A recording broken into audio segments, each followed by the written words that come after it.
going to study modal verbs. A modal verb is a type of auxiliary verb that is used to indicate many different things. Let's take a look at them and find out what each one is used for.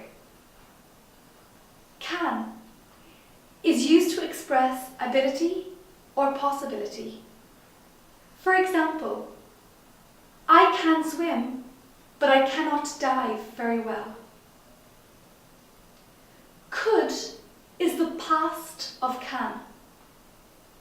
For example, my sister could speak well when she was 12 months old.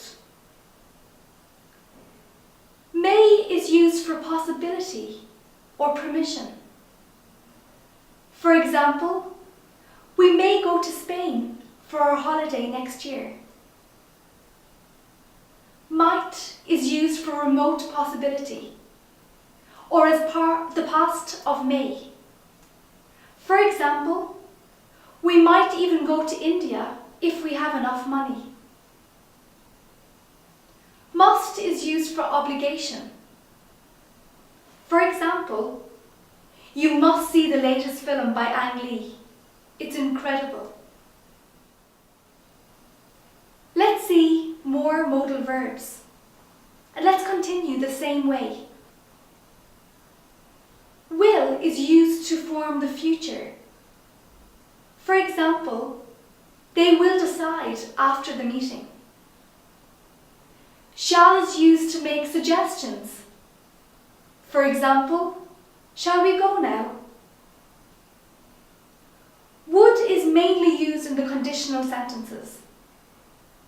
For example, she would come if she wasn't studying. Should is used for recommendations or advice. For example, we should send her some flowers on her birthday. Ought to is used for recommendations or advice. For example, they ought to pay you extra money for this work. Let's take a look at modal verbs' special characteristics. We'll use can as an example to show the special characteristics of modal verbs. Modal verbs have no infinitive form, so we cannot say to can.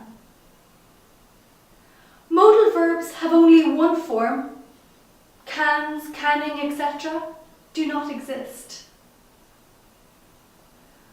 Modal verbs are never followed by the preposition to. We never say, I can to ski. We say, I can ski. We would never say, do you can? Or, I don't can. We say, can you? Or, I can't. Now let's look at some examples of modal verbs. I can't drive. We must go home. At what age could you swim? Will you help me tomorrow? You should go to the hospital. It's 2 o'clock. It may rain. She would go if you invited her. In the following units, we will look at all these modal verbs in more detail. Keep on learning English. Bye-bye.